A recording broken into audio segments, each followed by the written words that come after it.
In this video I am showing you how you can enable Google Play Store dark mode on Android.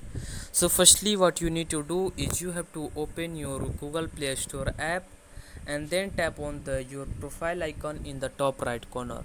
After that tap on the settings option in the top last option, second last option, and then you come to this page. Here you have to tap on the general and then you can see in the general tab you can see the theme. Tap on the theme and from here you have to choose the dark, and now you have enabled the dark mode on the Google Play Store. So you have to firstly open the settings, then tap on the Google general, and then you can see the theme. Tap on the theme option and then you can choose the dark mode.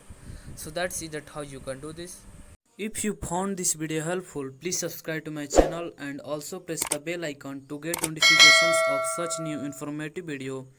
And also don't forget to like, share and comment on this video. Have a good day.